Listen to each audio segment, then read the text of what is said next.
Good morning, viewers.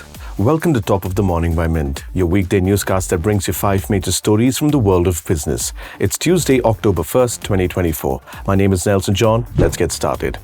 Nearly 300 stocks, including JSW Steel and NTPC, reached one-year highs on the BSE, despite the Sensex and Nifty dropping over 1% amid weak global cues. Last week, the Chinese government infused $143 billion into its economy to try and revive it out of a slump.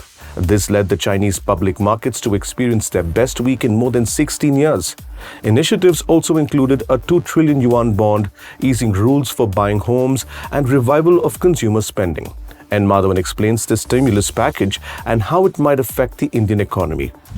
Investors always wondered when Swiggy would list on the public markets.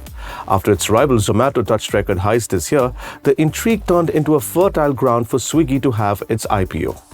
This has also led to Swiggy shares being sold and resold all over at sky-high prices in the grey market. While Swiggy's current market cap is around 80 to 90,000 crore rupees, investors are hoping that this amount at least doubles to reach the vicinity of Zomato's 2.5 trillion rupee valuation. Neil Borat and Anil Poste speak to Swiggy's investors and outline the current situation in the grey markets. Infamous Shark Tank judge and co-founder of BharatPe, Ashnir Grover, reached a settlement with the fintech unicorn yesterday. He officially ended all associations with the company. Mansi Verma writes that as part of the agreement, some of Grover's shares will be transferred to Resilient Growth Trust, while the remainder will be managed by his family trust.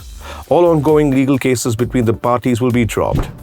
Placement teams at India's top tech schools, notably the IITs, are getting proactive. They're reaching out to potential recruiters early this year, hoping to avoid last year's job placement struggles.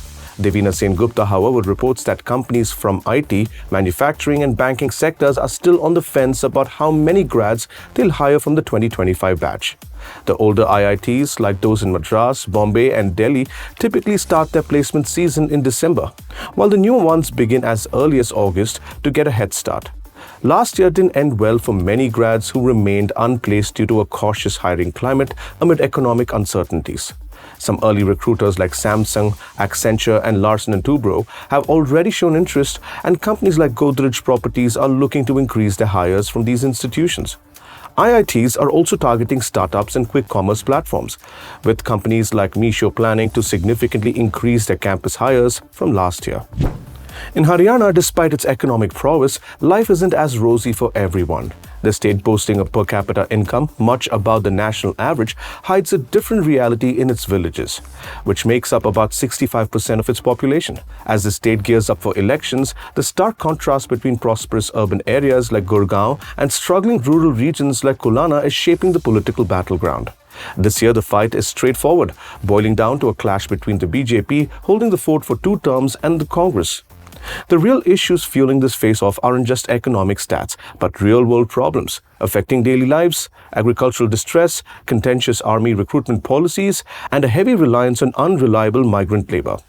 Saintan Bera takes a deep dive into the issues, challenges, and problems faced by Haryana voters as the state goes to polls this coming Saturday. That's all for today. Thank you for joining in. We're eagerly looking forward to our next Top of the Morning episode, which will be packed with fresh business news. Until then, have a great day.